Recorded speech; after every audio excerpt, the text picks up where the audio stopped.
सुख आता है, बात समझ में आ जाती है। बुरे दिनों के बाद अच्छे दिन आते हैं, बात समझ में आ जाती है।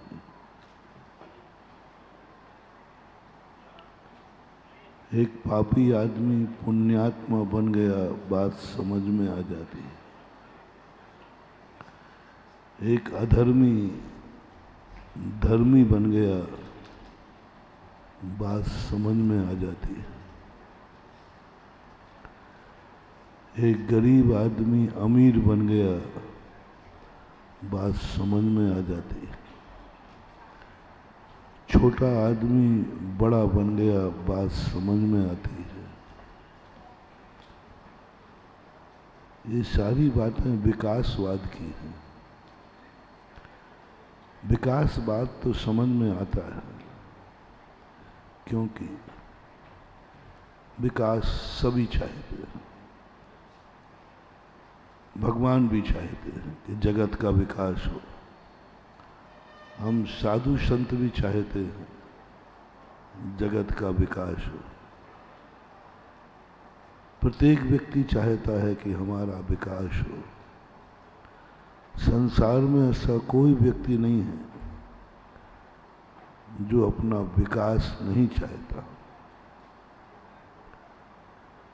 इसलिए ये तो ठीक है कि क्योंकि सबकी चाहत है, और भगवान जैसे व्यक्ति संसार का विकास चाहते हैं, तो विकास तो होना ही है,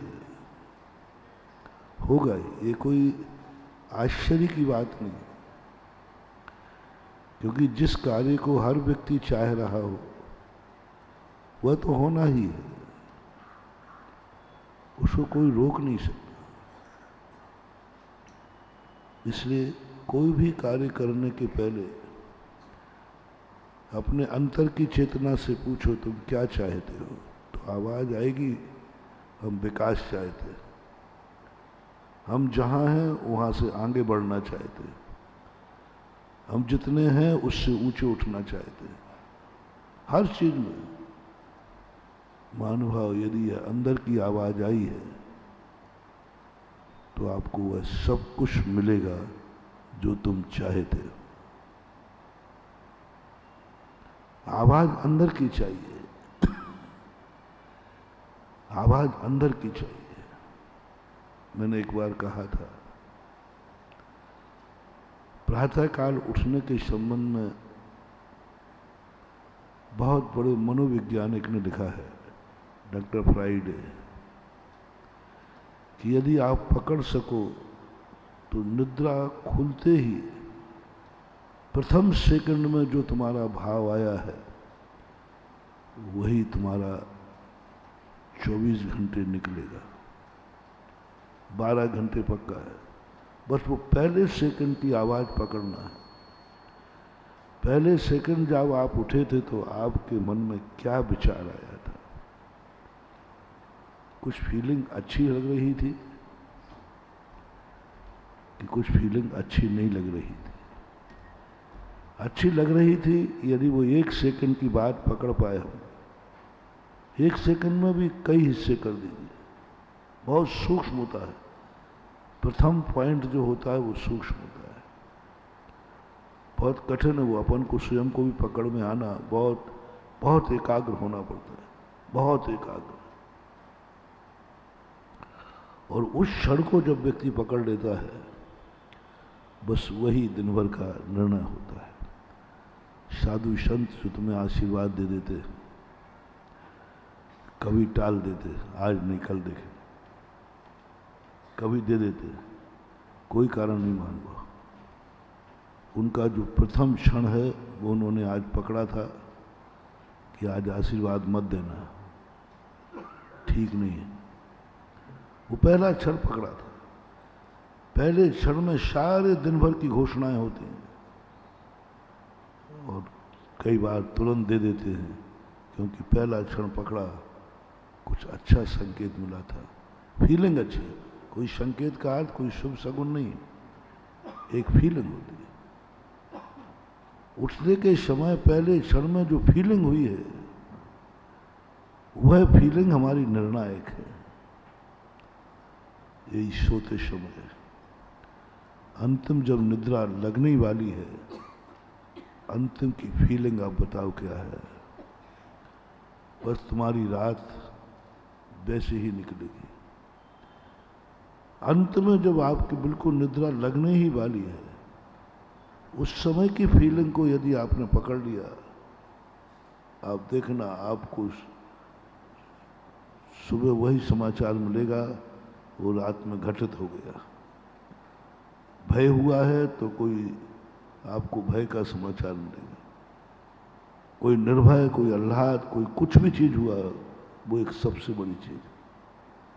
प्रथम क्षण की फीलिंग पकड़ो। किसी भी चीज को मंगलाचरण क्यों करते हैं? मंगलाचरण क्या हो? प्रथम फीलिंग क्या हो रही है आपको? आप घर से बाहर निकले हैं, पहले कदम की फीलिंग क्या है?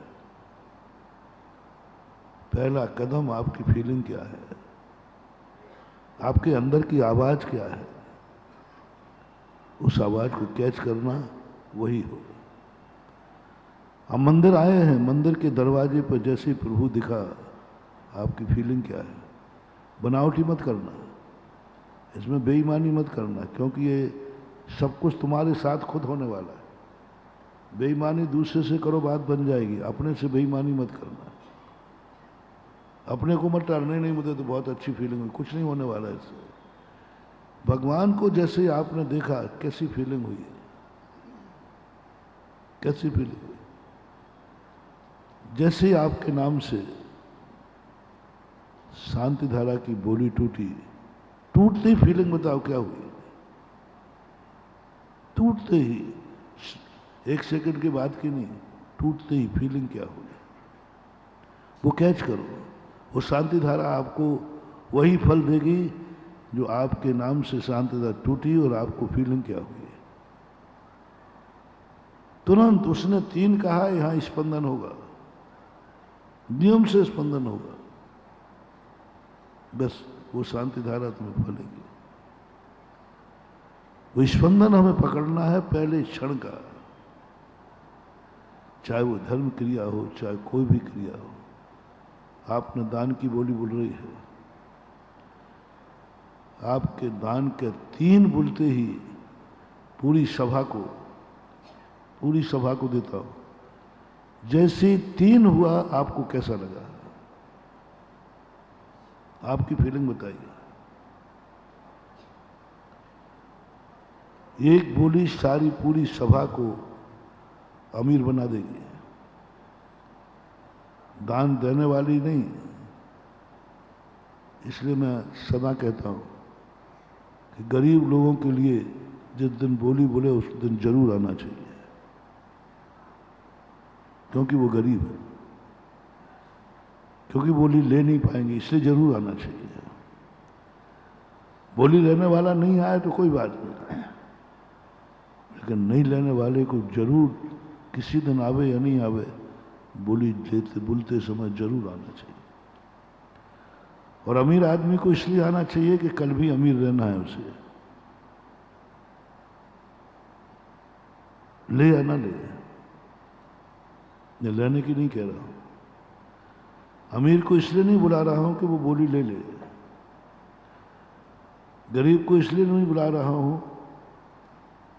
कि कैसे करके वो गरीब बोली ले ले, क्योंकि आफत का मारा है, संकट का मारा है, परेशान है,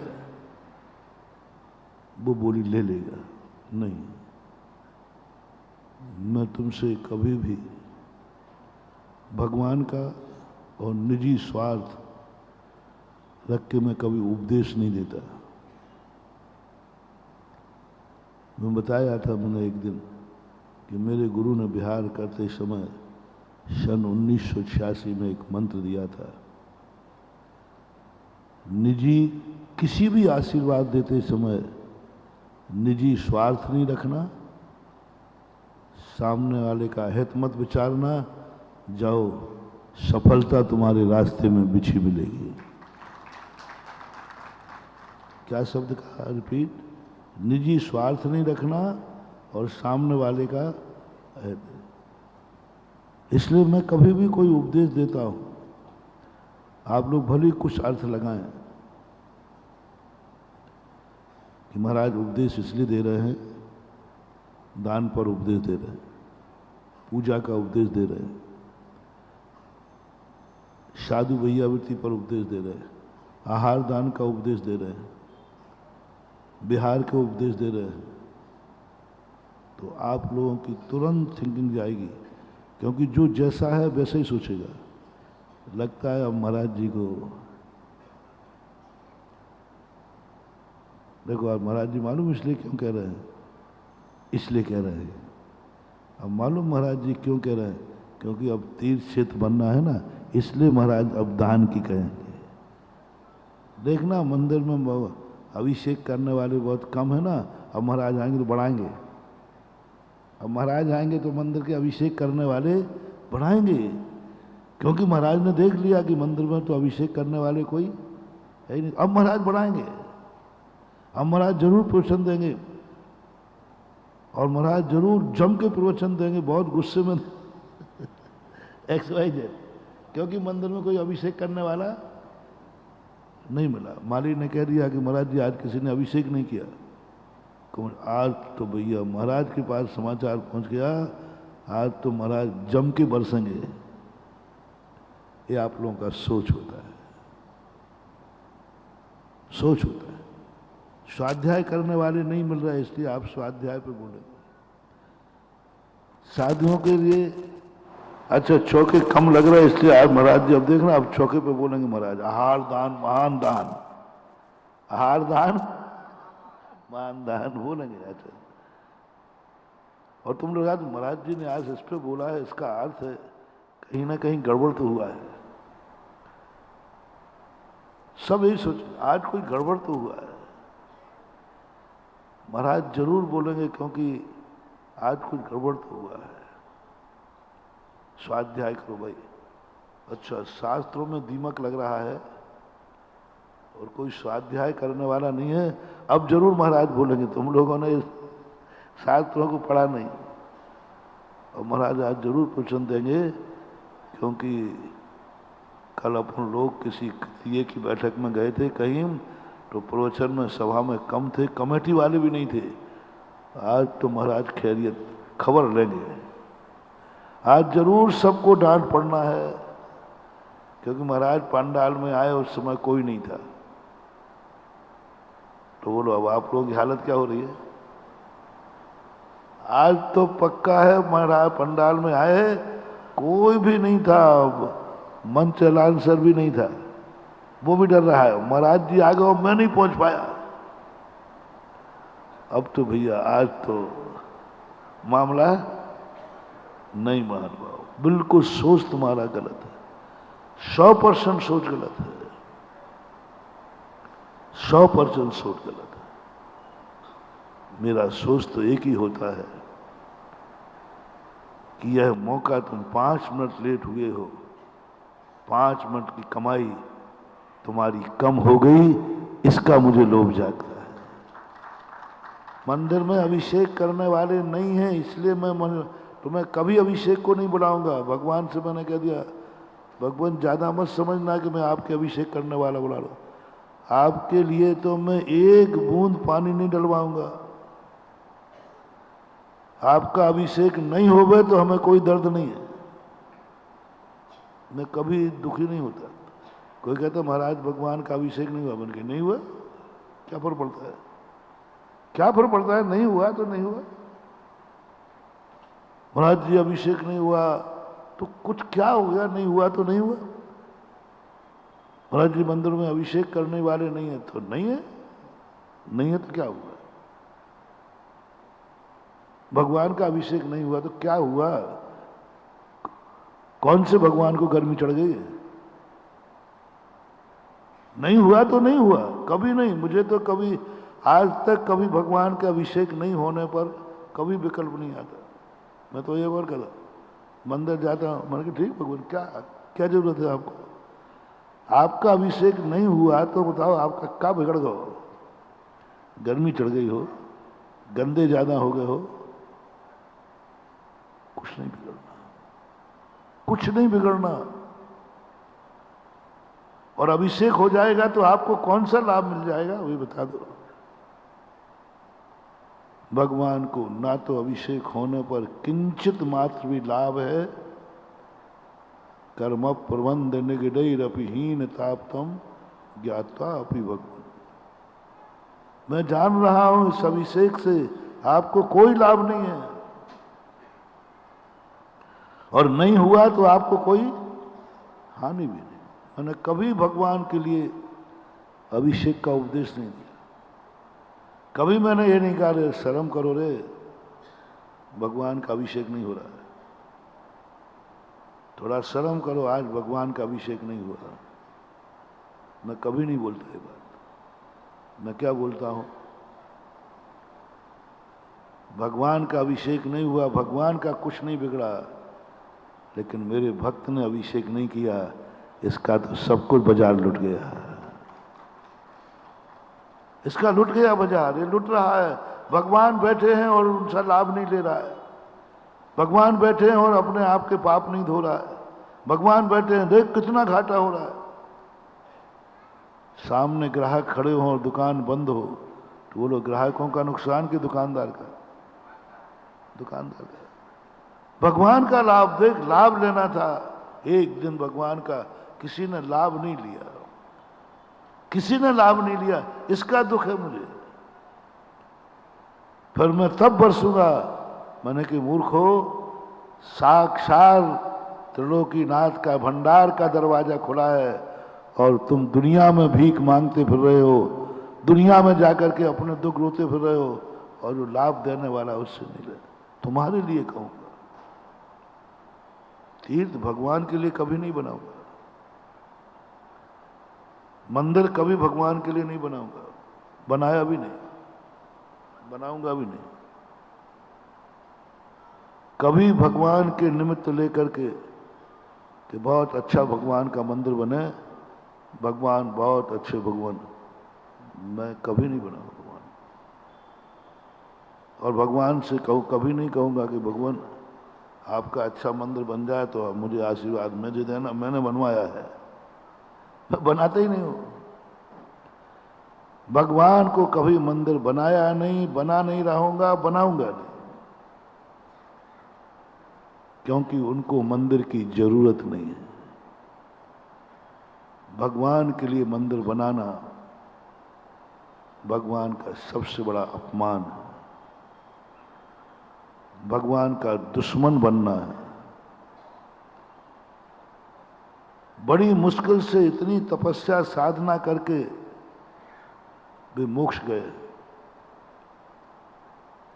और हम उनको पुनः इसी संसार में घसीट दें, इसी संसार में बुला लें। वो सिद्धालय में जाके बैठे हैं, हम मंदिर में बुला लें। हम भगवान के पास नहीं पहुंच सकते, ये मेरी ताकत नहीं है, लेकिन मैं इतना धीट भी नहीं हूं कि भगवान को नीचे उतार दूं। बड़ा आदमी ऊंचे बैठा है, मैं उस ऊंचाई पर नहीं पहुंच सकता, ठीक है मेरी ताकत नहीं है, लेकिन इतना निकृष्ट भी नहीं हूं कि ऊंचाई पर पहुंचने वाले को नीचे उतार दो। क्यों? भगवान को मंदिर की जरूरत कहां है? बोलो, भगवान मंदिर में सुखी है या सिद्धालय में? भगवान की बात बताना, हमारी तुम्हारी नहीं। भगवान इस संसार में सुखी था या सिद्धालय में? सिद्धालय। हम उसके सुख को क्यों मिटे, क्यों नकारें? भगवान मैं आपके लिए मंदिर बना रहा हूं, आओ। वो आएंगे भी नहीं। कहते तुम मुझे सिद्ध महल छोड़ करके इधर बुला रहा है, मैं नहीं आने वाला, आते भी नहीं। लाख उपाय करना महानुभाव, बहुत बड़ा मोटिवेशन दे रहा हूं। भगवान अपने लिए कभी इस दुनिया में नहीं आएंगे, वो खुद के लिए। कितनी अच्छा मंदिर बना दो, वो उस मंदिर का आनंद लेने के लिए नहीं आएंगे, वो अपने लिए कभी आएंगे ही नहीं। इसलिए मैंने कहा जब आप आओगे नहीं तो हम बुलाएंगे भी क्यों, अपना निमंत्रण कार्ड बेकार जावे। निमंत्रण कार्ड बेकार जावे, क्योंकि आपको क्या करूं बुला के। तो फिर ये मंदिर किसके लिए बन रहा है वो? फिर ये पंचकर्मा क्यों कराता है? फिर क्यों कहता है भगवान आओ विराजो, इस भगवान विराजो? सूर्य मंत्र क्यों देता है? फिर क्यों बुलाता है साक्षात जिनेन्द्र देव इस मूर्ति में विराजमान हो? फिर क्यों लिखवाता है फलाने जिनेन्द्र देव का मंदिर? यानी कि भगवान सुनो, आप सर्वज्ञ भगवान हो तो हो, लेकिन हम भी कम ज्ञानी नहीं हैं। हमारी बात आप नहीं समझ पाओगे, आपकी बात हमें समझ में नहीं आती कुछ भी। भगवान आपकी बात हमें समझ में नहीं आती, हमारी बात, आपने देखा बड़ों को, बालक को बड़ों की बात समझ में, तो बालक कहता है हमारी बात भी तो तुम्हें समझ में नहीं आती। कितने बार है अपन बच्चों की बात नहीं समझ पाते। अब बच्चा कुछ कह रहा है, अपन समझ नहीं पा रहे क्या बात कह रहा बच्चा। पालने में पड़ा रो रहा है, वो कुछ कह रहा है, पर अपन को समझ में नहीं आ रहा कि क्या कहना चाह रहा है। अब देखो कितनी बड़ी बात है, बड़े आदमी की बात छोटे को समझ में नहीं आए, ये बात समझ में आती है, लेकिन छोटे की बात बड़े को समझ में नहीं आए, ये बात समझ में नहीं आती। और होता है ऐसा, अपन ने खुद देखा, कोई छोटे मोटे बच्चों की बात अपन नहीं समझ पाते, नहीं समझ पाते। बच्चा बच्चा है, बच्चे की बात बच्चे ही जानता है। तो मैंने कहा भगवान आपकी बातें हमें समझ में नहीं आती, लेकिन आप भी समझने का प्रयास मत करना, हमारी बात आपको भी समझ में नहीं आएगी, क्योंकि हम बच्चे हैं, हम बालक हैं, आप बहुत ज्ञानी हैं, आप बहुत सर्वज्ञ हैं। हाँ, कई बार ऐसा ध्यान रखना, बड़े बड़े जोड़, बड़े बड़े वैज्ञानिक भूल जाते हैं। एक संस्मरण आ रहा है, एक सांख्यिकी करके एक विषय होता है, स्टैटिस्टिक्स है तो ना, उसमें मोड मीडियम मीन निकाला जाता है। तो उसका जोड़ आ रहा था 14, 6, 20, 14, 6, 14, 6 कितने हुए? 20। और देखो पूरे एक सर थे बहुत बड़े, उसके कई सालों से बढ़ा रहे थे। उस दिन 14, 6, 21 3 बार उन्होंने सवाल मिटाया, फिर लगाया जोड़ 14, 6, 21 और आंसर कितना चाहिए है? 20। और आगे इतना रहा है, थक गए 10 बार। हम सब बच्चों से, जितने भी क्लास में बैठे हुए थे,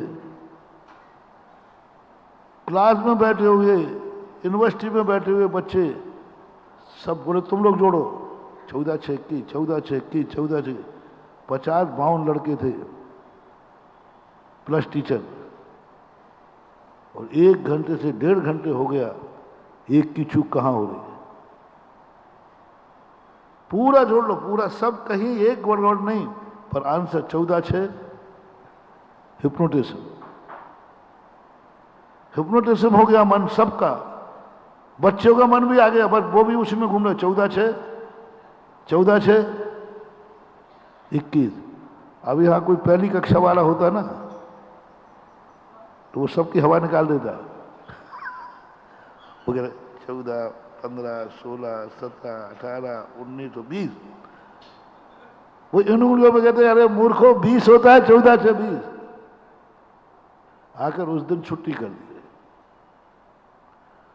दूसरे दिन आकर के जैसे बोले अब इस दूसरे दिन दौड़ा, बोले 14, 6, 20। तो बोले ना तो हमने एक अक्षर मिटाया है, ना एक बढ़ा है। कल 21 कैसे थे, आज 20 कैसे हो गए? ये हो जाता है। बड़े लोग भी इस चीज को नहीं समझ पाते। भगवान की डायरी में, भगवान के केवल ज्ञान में बहुत सारी बातें हमारी हैं जो भगवान को समझ में नहीं आती। बहुत सारी बातें जो भगवान के केवल ज्ञान में भी नहीं आती, आएंगी नहीं, क्योंकि वो इतना नीचा सोच ही नहीं सकते। इतनी बड़ी क्लास में पढ़ाने वाला प्रोफेसर से जोड़ेगा 14, 15, 16, 17, 18, 19 ऐसा जोड़ेगा वो? प्रेस्टेज का सवाल है वो, तो सीधे में 14, 6। अब कई बार उंगली पे चखने वाला पास होगा और बड़ा पढ़ने वाला गलत हो जाएगा। भगवान ये बातें नहीं जानते। रामचंद्र जी नहीं जान पाए कि मेरा पत्थर क्यों डूबा, नहीं जान पाए। हनुमान से कहा, हनुमान क्या रहस्य है? तू मेरा भक्त है, मैं तेरा भगवान हूं, और मेरा पत्थर डूब गया और तेरा तैर रहा है। बोले भगवान आपसे हमने पहले ही कहा था कि आप टेंट में बैठो आराम हमको कहा, लेकिन आप मानते नहीं। तो बोले मैंने तो इसलिए कहा कि काम मेरा हो रहा है, थोड़ा मैं भी सहयोग करूं। नहीं नहीं, हनुमान जी कहते प्रभु पहली गलती आपकी है कि आप भक्त के काम में सहयोग दे रहे हो। जिस दिन आप मेरे काम में सहयोग दोगे, मेरा उसी दिन पाप कर्म का उदय आ जाएगा, और हम पापी नहीं हैं।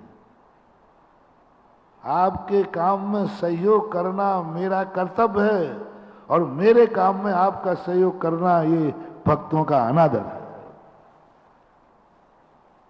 भक्त भगवान का काम करे ठीक लगता है, लेकिन भगवान भक्त का काम करें तो ये ठीक नहीं। हम आपका सहयोग कर रहे हैं, हमारा अवभाग्य है, और आप मेरा सहयोग करने के लिए यहाँ आए, यही आए ना कि चलो सारे बानर लोग पत्थर डाल रहे हैं, काम तो मेरा है, सीता का अपहरण तो मुझे मेरा काम है, चलो कुछ मैं भी इनका सहयोग करूं, इसलिए आए हो ना। इस सबसे बड़ी गलती तो आपकी यही है। आप मेरा सहयोग करने आए, ये मेरा दुर्भाग्य है, और हम आपका सहयोग कर रहे हैं, ये मेरा सौभाग्य है। मोटिवेशन किसी भी बड़ों के संबंध, जब हम बड़ा शब्द कहें तो आप घर में भी लगा लेना, मंदिर में भी लगाना, भगवान लगा लेना। यदि बड़े तुम्हारा सहयोग करें तो तुम्हारा दुर्भाग्य है, और तुम बड़ों का सहयोग करो तो सौभाग्य। ये मोटिवेशन अपनी जिंदगी में सदा रखना। कभी माँ बाप तुम्हारा सहयोग करें तो सहयोग तो लेना पड़ता है, लेकिन दुर्भाग्य मान के लेना। दुर्भाग्य मान के कोसना कि हे भगवान मेरी कौन सी जिंदगी आ गई कि हमें बड़ों का सहयोग लेना पड़ रहा। कायदा तो ये था कि हमें बड़ों की कार्य करना चाहिए। आजकल नीति क्या होगी, छोटे लोग कहते बड़ों को मेरे कार्य करना चाहिए क्योंकि ये बड़े। और चौथे काल में क्या था,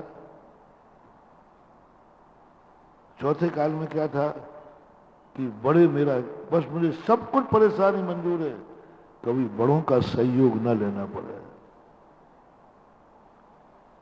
बड़ों का सहयोग न लेना पड़े, गरीब को अमीर का सहयोग न लेना पड़े, भक्त को भगवान का सहयोग न लेना पड़े, शिष्य को गुरु का सहयोग न लेना पड़े। जो जो तुमसे बड़े हैं उनसे सहयोग नहीं लेना। मैंने 1 हफ्ते प्रोत्साहन दिया था यही शुरू कर। बड़ों का सहयोग लेना, तुरंत लेना, मान लो जरूरत है तो लोगे, सौभाग्य मान के मत लेना, दुर्भाग्य मान के लेना। अपने से छोटों का सहयोग ले लेना, छोटों का सहयोग ले लेना, बड़ों से सहयोग मत लेना। बड़ों से अपने कार्य नहीं कराना, बड़ों का सहयोग करना, बड़ों के कार्य करना। हनुमान ने स्वयं कहा प्रभु आपने बहुत बड़ी गलती की, आप मेरा सहयोग करने नहीं आए हैं, आप हम लोगों को दुर्भागी बनाने आए हैं। ये मेरा दुर्भाग्य कि आपको यहां उठ करके आना पड़ा, ये दुर्भाग्य है कि एक पत्थर डालना पड़ा, दुर्भाग्य है तो मजदूरों का काम है। आप बोलो भाई, माले की मजदूरी काम करने की जाए तो अच्छी है कि बुरा है? आप मेरा पत्थर उठा के डालोगे, आप मालिक हैं, आप भगवान हैं। ये गलती आपने की है। तो इतनी गलती मात्र से मेरा पत्थर डूब गया। प्रभु आप भगवान हैं, आप एक दूसरे की बात में इंटरफियर क्यों कर रहे हैं?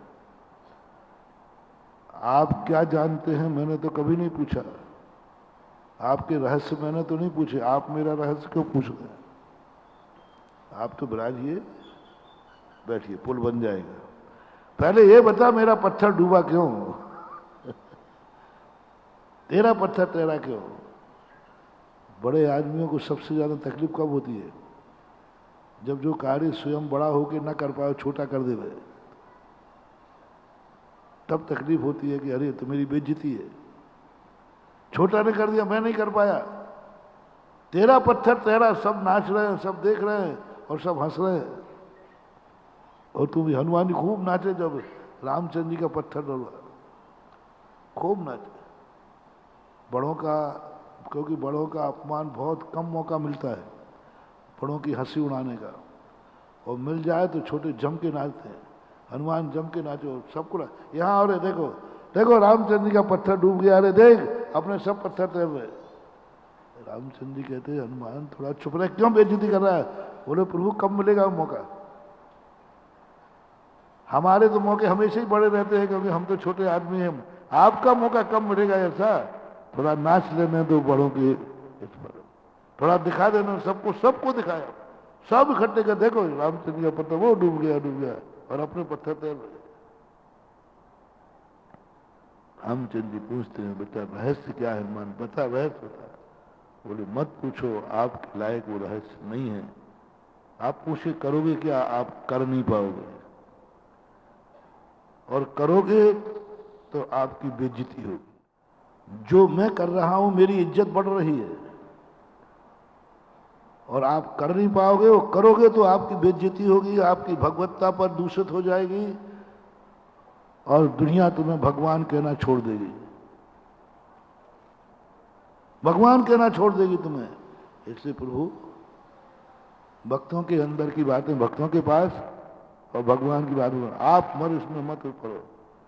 रामचंद्र जी कहते हैं पहले मुझे बता क्या बात है। धीरे से रामचंद्र जी के कान में कहते हैं प्रभु जो पत्थर आपके हाथ में आया हो, प्रभु क्या, और प्रभु ही खुद छोड़ रहे हो उसे, तो वो तैरेगा क्या खाक? डूबेगा नहीं। तो भगवान के हाथ में जाकर के भगवान खुद छोड़ रहे हैं,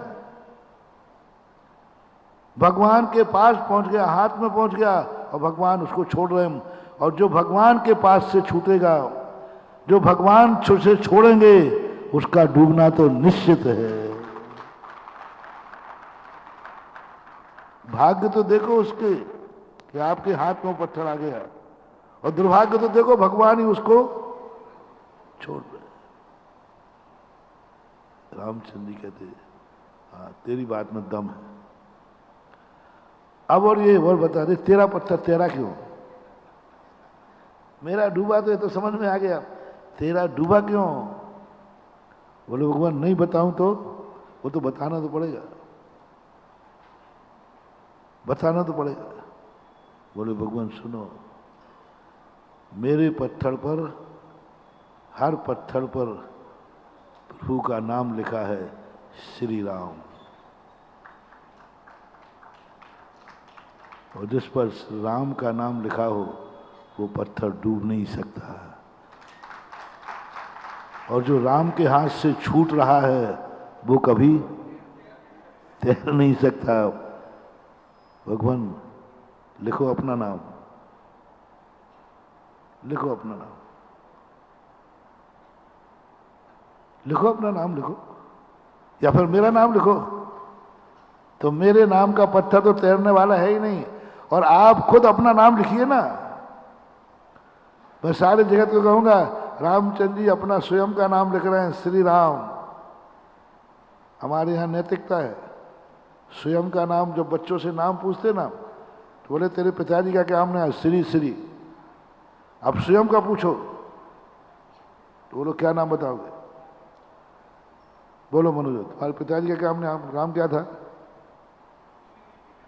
हैं? श्री बोलोगे कि नहीं? क्या यूं बोल दो कि चंदा बाबू? नहीं, थोड़ा अच्छे से बोल भाई, अच्छे बाप था। पक्का? अब श्री शब्द मम्मी का नहीं लगाया था, श्री शब्द उनके पापा ने नहीं लगाया था, लेकिन बेटे ने लगाया। क्या चंदा बाबू के पापा ने श्री लगाया था? मम्मी ने लगाया था? श्री किसने लगाया? बेटे ने। यह है पूजा, यह है सम्मान। जो कोई नहीं लगा, वो अब उन्होंने खुद पूछते कि आपका नाम क्या है, तो श्री चंदा बाबू बोलेंगे। स्वयं ने भी नहीं लगाया, बाप ने भी नहीं लगाया, मां ने भी नहीं लगाया, बेटे ने कहा श्री। यह है बाप की पूजा, यह है पूजा।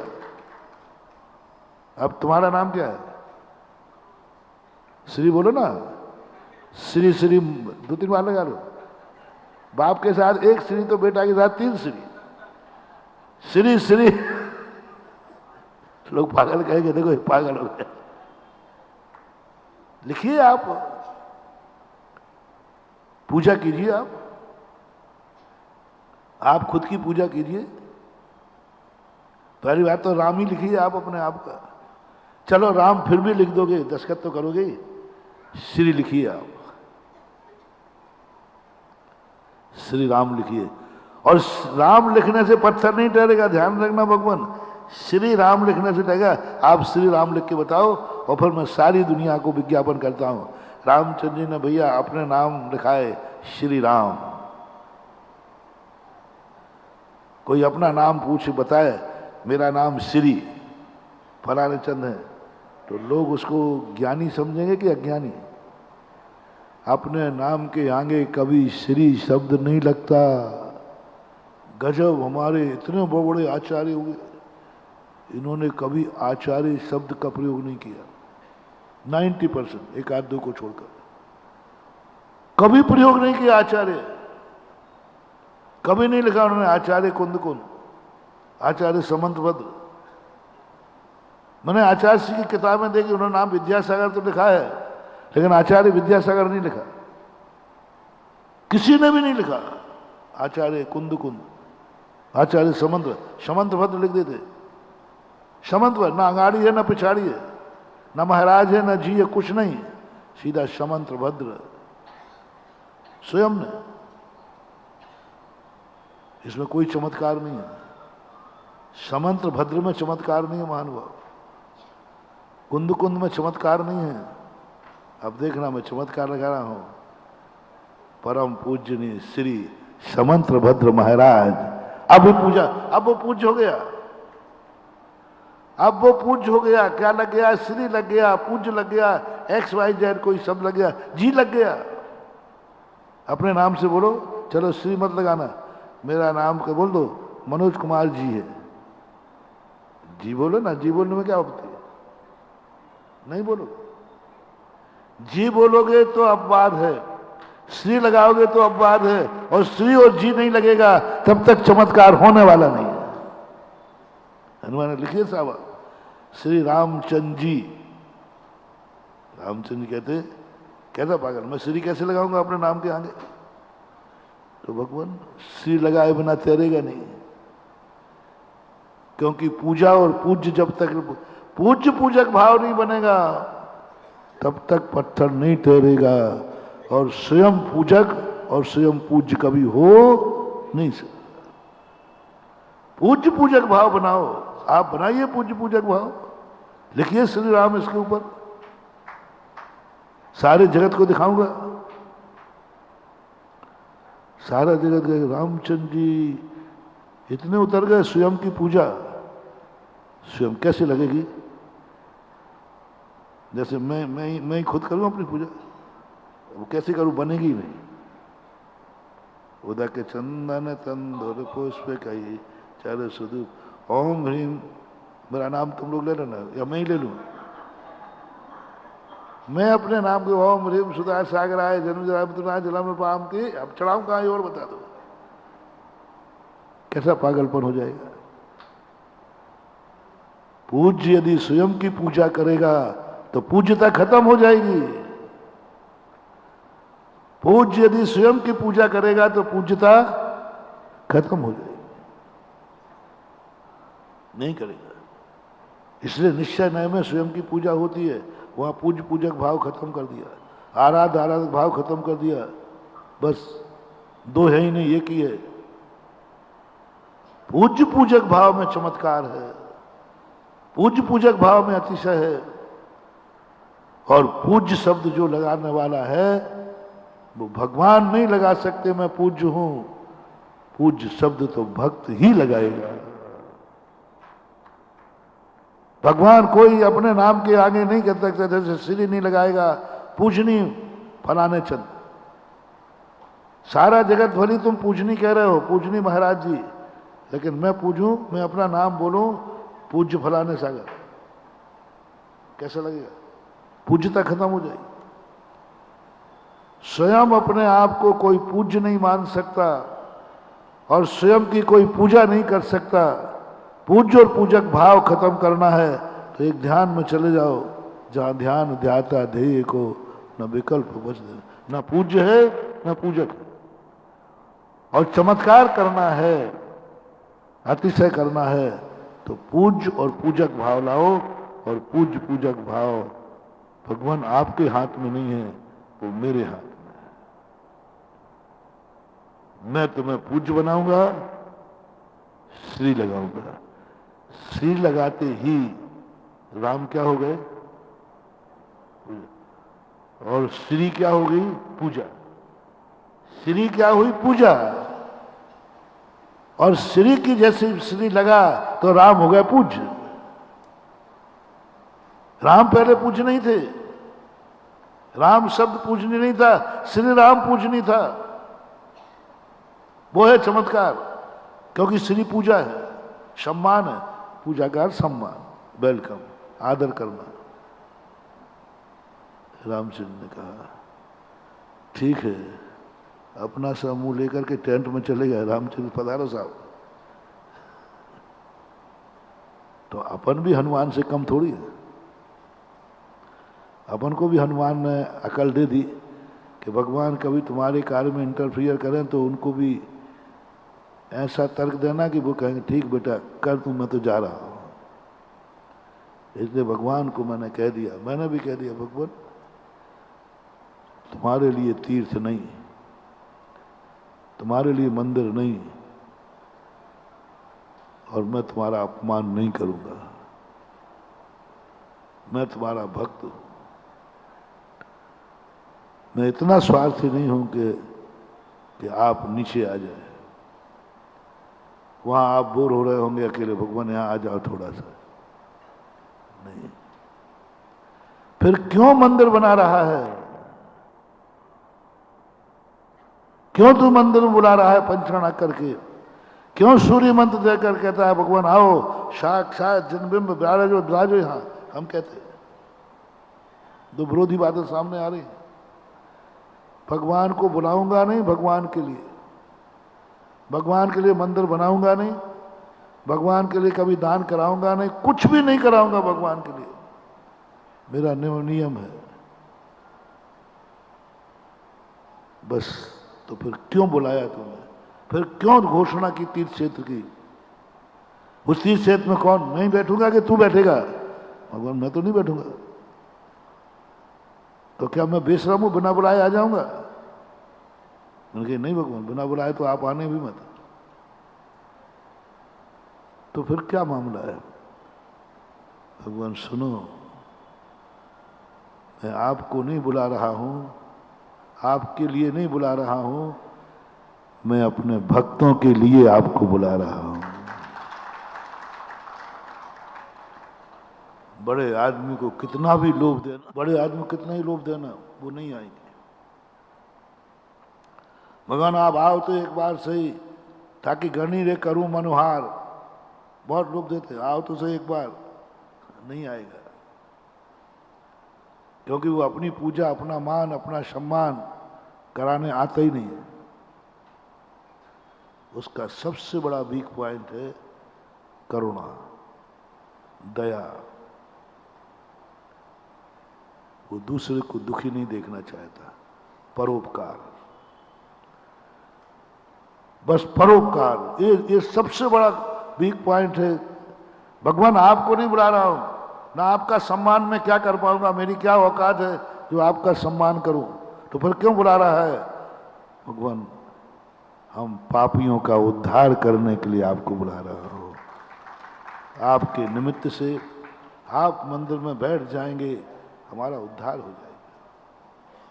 आप मंदिर में बैठ जाएंगे, आपका अभिषेक कर लेंगे, हमारे पाप धुल जाएंगे। आपका तो कुछ नहीं। त्वाम स्वीय कलम से गणोन्मथ नाय देवो, भगवान आपके लिए अभिषेक कर ही नहीं रहा हूं, करूंगा भी नहीं। जो भगवान के लिए अभिषेक करता है वो मिथ्या दृष्टि है, अज्ञानी है। मैं आपको पाकर मिथ्या दृष्टि बनूंगा कि आपको पाकर सम्यक दृष्टि बनूंगा? बोलो, भगवान को पाकर के अपन को मिथ्या दृष्टि बनना है कि सम्यक दृष्टि? और भगवान के लिए अभिषेक किया तो मिथ्या दृष्टि, भगवान के लिए मंदिर बनाया तो मिथ्या दृष्टि। ये तो कहने में आ रहा है, व्यवहार में कहना यही चाहिए भगवान का मंदिर बना रहा हूं, कहना यही चाहिए भगवान का अभिषेक कर रहा हूं। ये सभ्यता है। सत्यता ये है कि मैं अपने लिए भगवान का अभिषेक कर रहा हूं। सत्यता ये, अपने लिए भगवान का अभिषेक कर रहा हूं, अपने स्वार्थ के लिए मैं मंदिर बना रहा हूं, क्योंकि इसके बिना हमारा कल्याण होने वाला नहीं है। इसलिए भगवान मंदिर तो बनेगा, आपको बुलाऊंगा, लेकिन आपके लिए नहीं, इस संसार के पापियों के उद्धार के लिए। और आप उद्धारक हैं, आप करुणानिधान हैं, आप दाता हैं, आप जो भी कहना है आप हैं, इसलिए आपको बुलाया गया। यदि भगवान के लिए मंदिर बनाना होता तो एक बन जाता। आगरा में बहुत सारे मंदिर हैं, क्या जरूरत है? क्या जरूरत है बता दो? आगरा को तो जरूरत नहीं, क्या जरूरत? भगवान तो इतने सारे बैठे हैं, इतने भगवान बैठे हैं, क्या जरूरत है? मोती कटरा भगवान मंदिर में जाके देख रहा हो, और कम पड़ रहे हो तो वहां जाके देखा। हाँ, भगवानों की तो भीड़ लगी है। हम तीर्थ बना ही नहीं रहे भगवान का, हम तो अपने भक्तों का उद्धार इसके बिना नहीं होता है, तो उनके उद्धार के लिए घाट बना रहा हूं, घाट बना रहा हूं। मैं तुम्हारी मनोदशा को बदलना चाह रहा हूं कि तुम्हारी दृष्टि यहीं जाएगी। कहां इतने मंदिर तो बने हैं, इतने मंदिर तो, पुराने मंदिरों की तो सेवा नहीं हो रही है, इतने मंदिर तो बने हैं। ये तुम लोगों का सोच है। ये बताओ, एक बार ने कहा महाराज जी देखो कितने गांव में मंदिर पड़े हैं, कितने पड़े नए मंदिर, क्या जरूरत? मैंने कहा हाँ बिल्कुल, ये तो मैंने ध्यान नहीं दिया, बहुत सही बात कह रहे हो। तो मैंने कही घर में तेरे बाप दादाजी बीमार पड़े हैं, उन्हीं की तो सेवा नहीं हो रही है, और तू नए बच्चे पैदा क्यों कर रहा है? बेचारे बड़े एक गिलास पानी को तरस रहे हैं। संसार में कितने बूढ़े हैं जो बुढ़ापे से परेशान हैं, है कि नहीं? संसार में कितने बूढ़े हैं जिनको रोटी भी खाना है? आगरा में मिल जाएंगे ऐसे, मिल जाएंगे कि जिनका बेचारों को बुढ़ापे को कोई पूछ नहीं रहा पानी के लिए। परसों अपन ने जनक जननी वाले आए थे ना, देखो उनके कैसे माता पिता है, इनके बेटे हैं, सब कुछ है, और कोई उनको पूछ नहीं रहा दवाई के लिए, कोई रोटी के लिए, कोई पानी के लिए, कुछ नहीं पूछ रहा है। ऐसे कितने माता पिता दुनिया में होंगे? बोलो कितने होंगे? सैकड़ों नहीं, कितने ऐसे होंगे माता पिता जो दुखी होंगे? तुम लोगों को शर्म नहीं आती रे? इतने बूढ़े दुखी हो रहे हैं, जिनको पानी नहीं मिल रहा है, और तुम नई संतानें पैदा करने में लगे हो। आज से कोई भी नई संतान पैदा नहीं करेगा, सब लोग बूढ़ों का इंतजाम करेंगे। सब लोग बूढ़ों का इंतजाम करेंगे। बूढ़ा जब तक नहीं मरे, जब तक उसकी बढ़िया समाधि ना हो जाए, तब तक घर में कोई बच्चे पैदा नहीं करेगा। प्रस्ताव पास। 3 शर्त है। पहली बार बूढ़े की सेवा करो। बूढ़ा जब तक जिंदा है तब तक बच्चे पैदा नहीं, क्योंकि बूढ़ा दो की सेवा करोगे तुम। पहले अच्छी तरह बड़े की सेवा करो, फिर जब वो बूढ़ा मर जाए फिर बच्चे पैदा करने की सोचना। नहीं, फिर नहीं सोचना पड़ोसी का बाप जिंदा है अभी। सारे दुनिया के बाप जब मर जाए तब नई संतान पैदा करना शुरू करना चाहिए। प्रस्ताव कैसा रहेगा? हैं? गलत है वो तो तुम, मैं जानते हो तुम तो गलत कहोगे ही। तो फिर हमारा प्रस्ताव, पुराना मंदिर जब तक धराशायी होके जमीन में नहीं मिल जाए तब तक नया मंदिर नहीं बनना चाहिए। प्रस्ताव पास, तुम हमारा प्रस्ताव पास, हम तुम्हारा करेंगे, दोनों का। तुम हमारा प्रस्ताव पास करो बच्चों पे, हम प्रस्ताव पास करेंगे नए मंदिर पर। तुम्हारा प्रस्ताव हमारा प्रस्ताव, तुम्हारा प्रस्ताव खारिज तो हमारा प्रस्ताव भी खारिज। तुम कहो महाराज बाप मरे या नहीं मरे बच्चा तो पैदा होगा, तो मैं कहता हूं पुराने मंदिर में पूजा होवे या नहीं होवे, नया मंदिर तो बनेगा।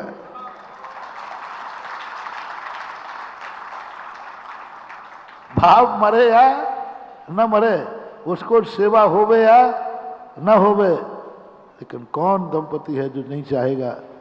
भले माँ बाप की सेवा होवे या नहीं होवे, लेकिन संतान की इच्छा हर जवान को होती है। बंधु, मैं भी वही हूं। पुराने मंदिर की सेवा होवे या ना होवे, लेकिन नए मंदिरों का निर्माण जरूर होते रहना चाहिए। कारण क्या है? पुराने मंदिर से संस्कृति नहीं चलेगी। वंश पुराने बुढ़े से चलेगी कि बच्चों से चलेगी? संतति वो तो हो ही गया, वो तो कभी जाने वाला नहीं, लौटने वाले नहीं। कोई व्यक्ति गांव में लौटने वाले नहीं है, कोई लौटने वाले नहीं है। और कॉलोनी में मंदिर और नहीं बनाओ तो सब बिना दर्शन के रह जाएंगे, क्योंकि गांव में तो कोई लौटने वाला, और गांव का मंदिर में पूजा नहीं हो रही, और तुम यहां नया मंदिर बना रहे हो कॉलोनी में। यदि गांव के मंदिर की दुर्दशा देख करके तुमने कॉलोनी में मंदिर नहीं बनाया तो बोलो कॉलोनी में वालों का क्या हाल है? दूसरा उपाय आप बताओ।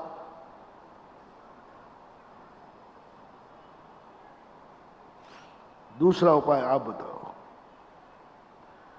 गांव के मंदिर में अभिषेक नहीं हो रहा है, ओके है, गांव के नहीं, कोई दर्शन भी नहीं कर रहा है, और वही समाज कॉलोनी में आके बस रही है।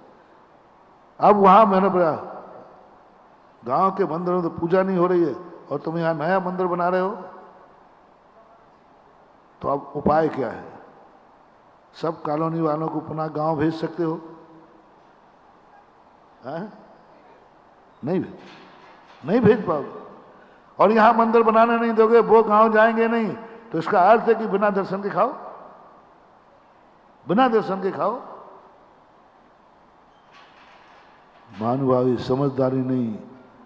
गांव का मंदिर उजड़ेगा और कॉलोनी का मंदिर बनेगा।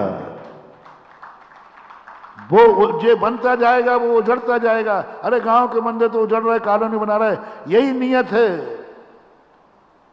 यही नियत है। गांव का मंदिर उजड़ता जाएगा और कॉलोनी का मंदिर बनता जाएगा, ये संस्कृति है। यदि गांव में बना यहां बनाओगे तो वो उजड़ जाएगा, उसको तो उजड़नी है। तुम नहीं बनाओगे तो भी, यदि तुम नया नहीं बनाया तो क्या उसका उजड़ना रुक जाएगा? क्या वहां लोग पहुंच जाएंगे? नहीं, तुम बनाओ या नहीं बनाओ, उसको तो उजड़ना है, सो उजड़ेगा ही।